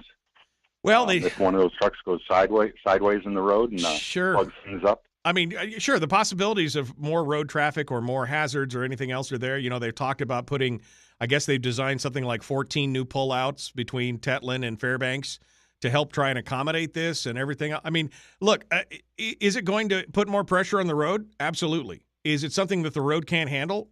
I don't think so. I mean, if you stood by the road with a stopwatch and clicked it every 8 minutes, that doesn't seem like a hell of an increase. I mean, overall, we're not talking about bumper-to-bumper LA traffic here. So, again, I understand that a lot of people are not in my backyard because I don't want to see it, but that's progress. That's the price of development. And again, it's not a long-term thing. It is short-term, whether it's 3 or 5 years. It will be over, and then, it will go on from there. I'm not opposed to it because, again, of the economic opportunities there, and if they're willing to pay a little extra for the road tax, and if they're willing to do what they can do. And again, one truck every 8 minutes going one way or the other, to me, is not that big a deal. We've got to develop our resource, and if that's the way it's got to get done, then it's not ideal. I'd rather see them build a railroad out there and have it railed in. But at $2 million a mile, that's kind of a cost prohibitive deal. Well, it certainly needs to be tabled, and that's what we're doing. But my thoughts on it are agreed with putting a rail system in. Yeah. And again, they stand to make a lot of money. And here's another interesting thing: is like they propose 5 years. Well, Fort Knox was estimated a certain length of time, and it's been extended by at least 3 times, right? The original time frame. And Rob Myers, Senator Rob Myers makes a comment in the chat room. He says the project would make the truck traffic on the Richardson Highway the same as the truck traffic on the Parks Highway currently. So, I mean, while I understand that there's a lot of people who are anxious about it, I personally think, and if I was still living in North Pole right there near the highway, I would personally think that I'm not too worried about it. Let me just put it that way. Thank you for your call, my friend. I got to go over here. I got one more call before we go to break. I got a bunch of calls on hold. Over here. Good morning. Who's this? Where are you calling from? This is G-Man calling from Fairbanks. All right, sir. What's on your mind? Quickly. So the borough registering your livestock thing isn't coming from the borough. I think it's coming from the top, all the way to the top. Didn't Obama or George Bush pass a law during an emergency that the government can come in and confiscate to feed the populace? There was something in legislation about that, and I can't remember what it is. I vaguely remember it now that you mention it, that there was something in the event of a national emergency that they could come in and commandeer livestock if they needed it to feed the local communities or whatever. There was something, and I don't remember who it was under, whether it was GW or whether it was Obama, but yes, something was passed along those lines, and people were up in arms. I don't remember if it was actually passed or just being discussed, but it was a talking point at one point. That's I do recall that. Okay, well, thanks for the show. Appreciate you calling in. Thank you for being part of it. All right, now I have one line on hold because a bunch of people hung up because they didn't want to wait through the break, but that's okay. We're going to be back. We got more. We got some lines on hold. We're going to talk to them as soon as we get back. We'll take those phone calls, and we'll return in just a moment. The Michael Duke Show. Common sense, liberty-based, free-thinking radio.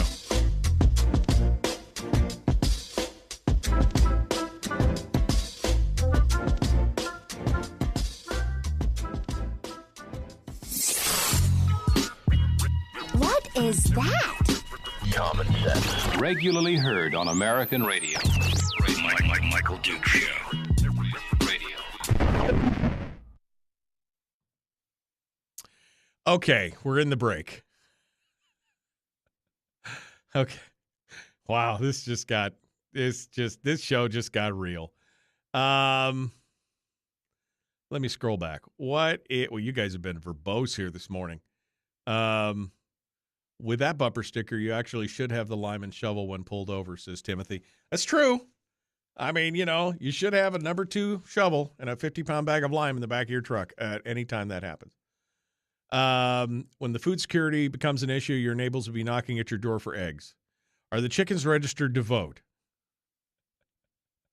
New bumper sticker, says Laura. Nothing a shovel and lime won't solve. That's it. There's no troubles that a shovel and a 50-pound bag of lime won't solve.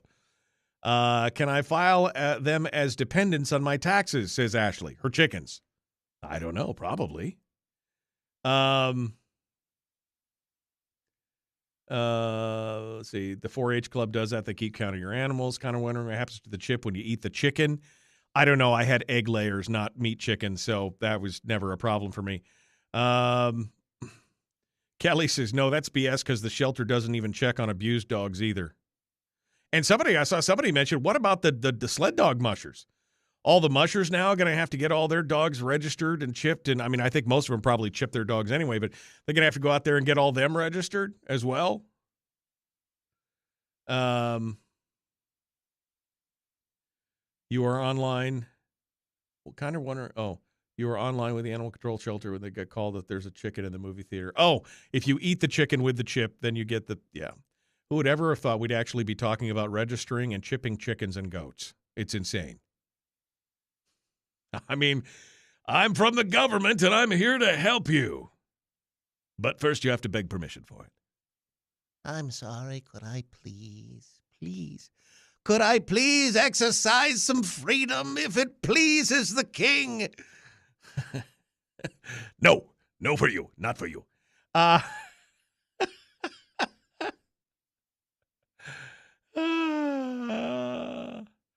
Let's see. And ask who is raising your property taxes. It's some unelected bureaucrat that you can't even get on the phone. What happens when a predator eats it and runs all over the countryside, says Randy. Well, don't shoot that predator. That predator's got rights. I know it ate your chicken. But it's the chicken's fault. It's not the predator. The predator's going to predate. That's what they're going to do. So, oh, by the way, you have to pay a fine for letting your chicken get eaten. Do they have a code violation hotline? Oh, yeah, you could call and make anonymous complaints to the borough about codes now. I mean, that wasn't – who couldn't see that coming? I mean, who couldn't see that coming? Code enforcement came to Lazy Mountain Jim about a truck in his yard. He told them that truck was there before you enacted this ordinance. And when can you show me where ex post facto in the Constitution has changed? I talked to you. Then he slammed the door in their face, never hearing from them again. Well, exactly. I mean, I would like to point out one thing. The Fairbanks North Star Borough has no police powers. So good luck with that.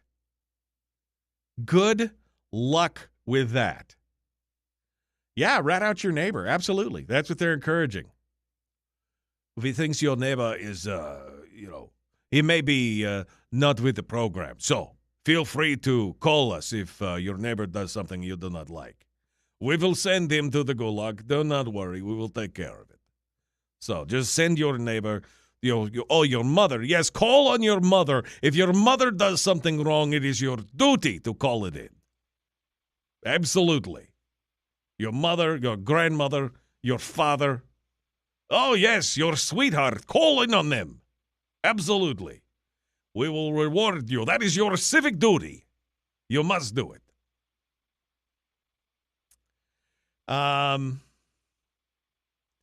Laura says they have anonymous calls in school, too. I don't know what sticky girls are. Some sticky girls made several complaints on some boys they didn't like. The boys got hauled in and fussed at, only to find out the complaints weren't true. Nothing ever happened to the girls. Yeah, just. Yeah, I mean, are you going to pay your property taxes in eggs? I'd be throwing the eggs at the building. Here you go. Here's one. Oh, yeah, take that off my bill. Here's two. Take that off my bill. Here's three. Take it off my bill. Where is it that you can't collect rainwater? California? Yeah, I think it's California. No, you can collect it, but you have to pay taxes on the water that you collect.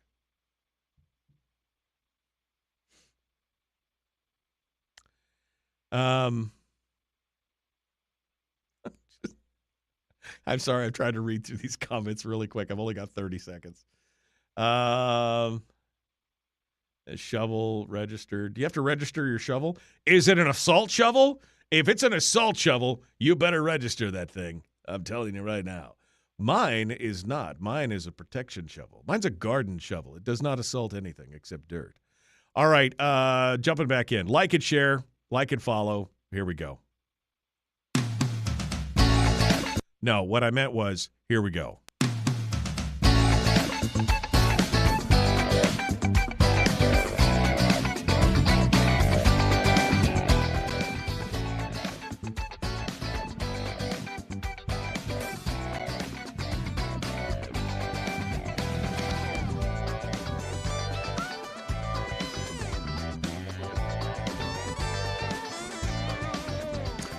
Okay.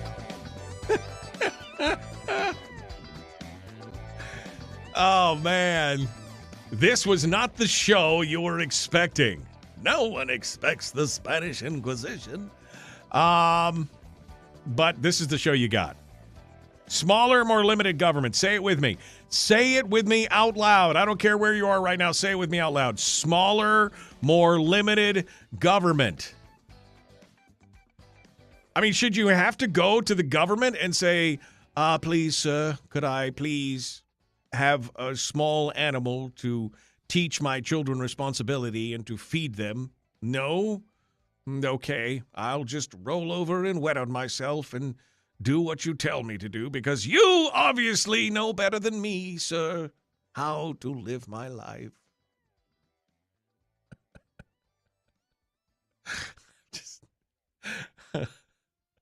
I just can't imagine. I can't. By the way, I should mention this. Fairfax North Star Borough has no police powers. They have no police powers whatsoever. So good luck with that.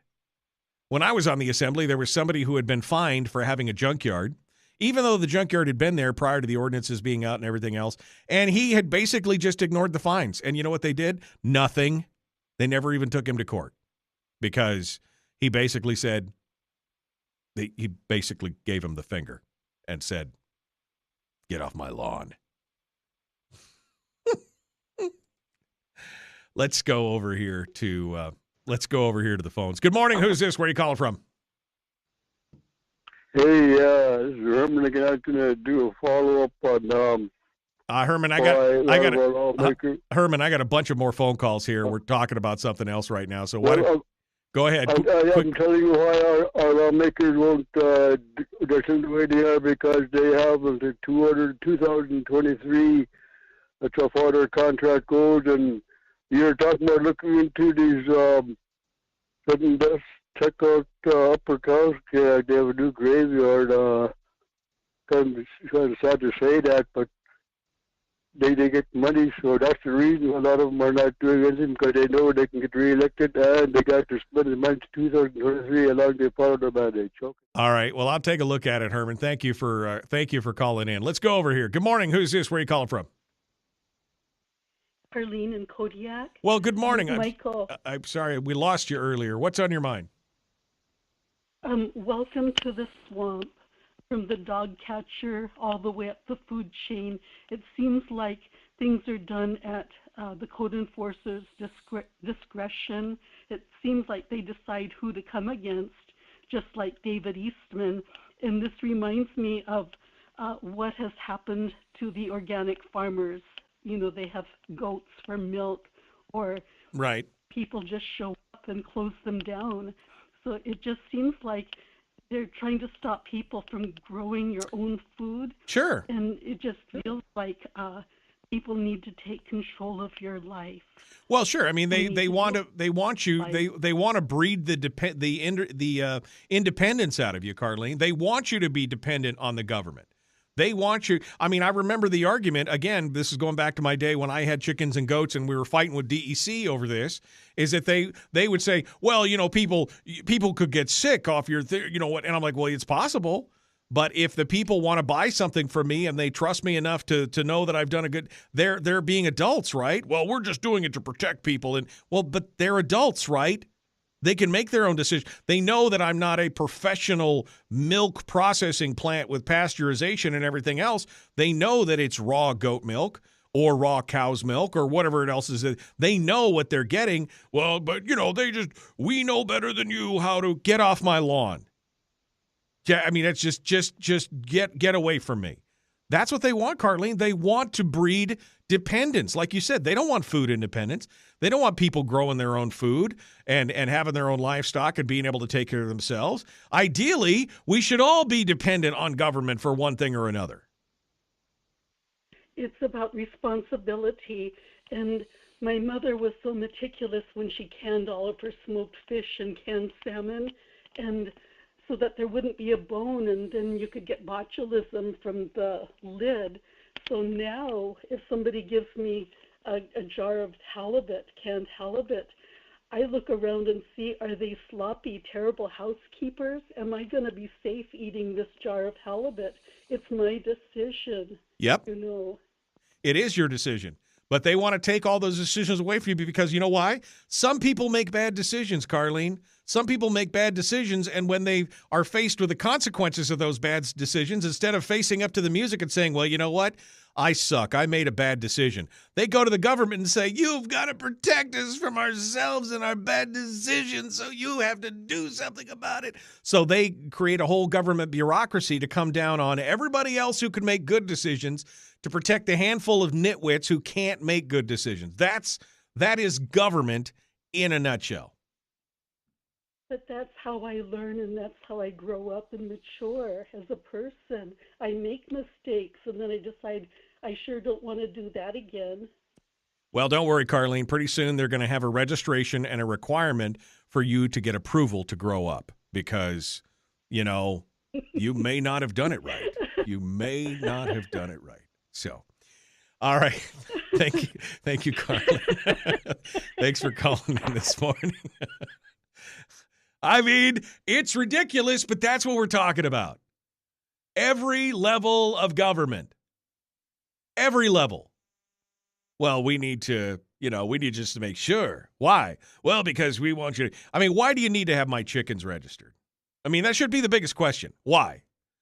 Well, because, safety and stuff. And maybe your neighbors. And have my neighbors ever complained? Well, no. That's probably because I gave my neighbors a bunch of fresh eggs. That's probably why they're not complaining. And I took care of things. And my chickens have never run out into their yard and crapped on stuff. And, my goats aren't really hurting them. And, so what else? Well, it's because we can, damn it. That's what it is. We know better than you. We know better than you. Okay. All right. So here's what I have to say on this. I guess this will be my final thought. Fastest 2 hours in radio. I promise not to run over the end of the hour on this one. But here's my final thought. I will not comply. That's my final thought. That's it. I will not comply with your stupid rules and laws over, well, you better get that hamster chipped. No, I don't think so. Well, we'll send the code enforcement officer to your house. Feel free. Feel free. Feel free to send him out. Feel free to send him out.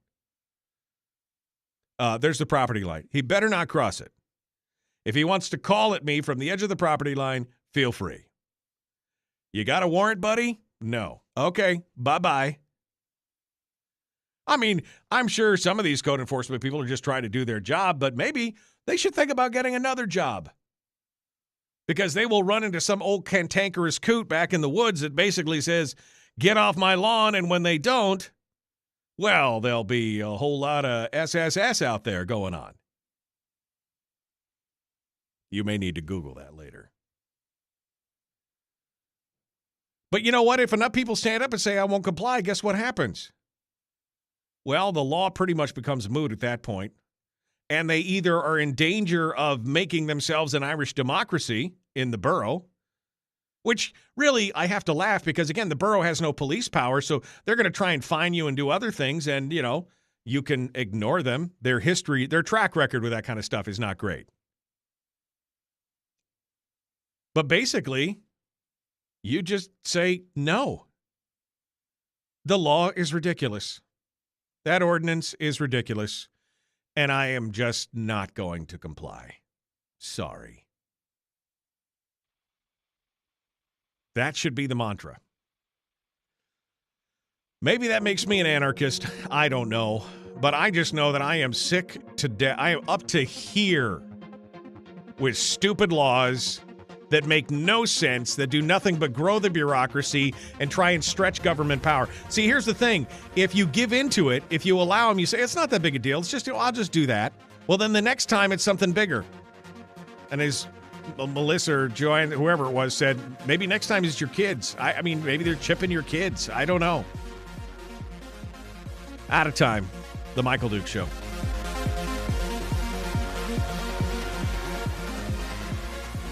I just, no. It's not going to happen. Tonight, 6 p.m., Borough Assembly Building. Somebody ought to show up with a bunch of chickens and just let them run loose in the assembly chamber. Just saying. I'm just saying. Or maybe a goat or two. That'd be fun. I will not comply. End of story. We'll see you tomorrow.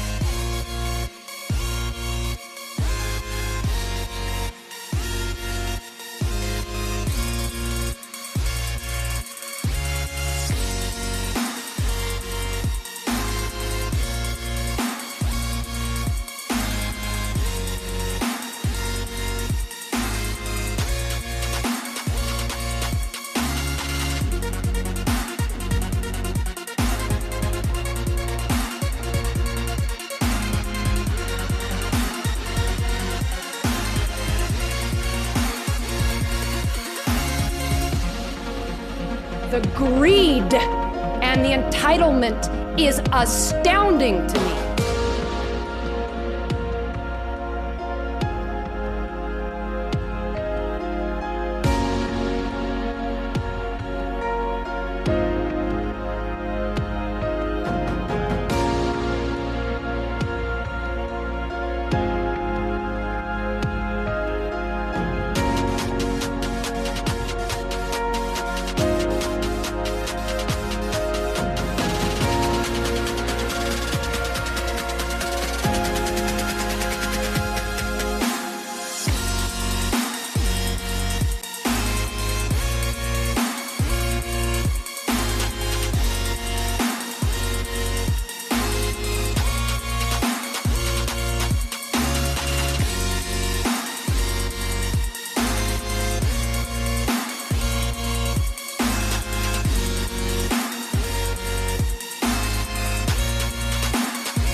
We've shed our terrestrial radio skin, and now we are slimy lizard internet people. It's the Michael Duke Show.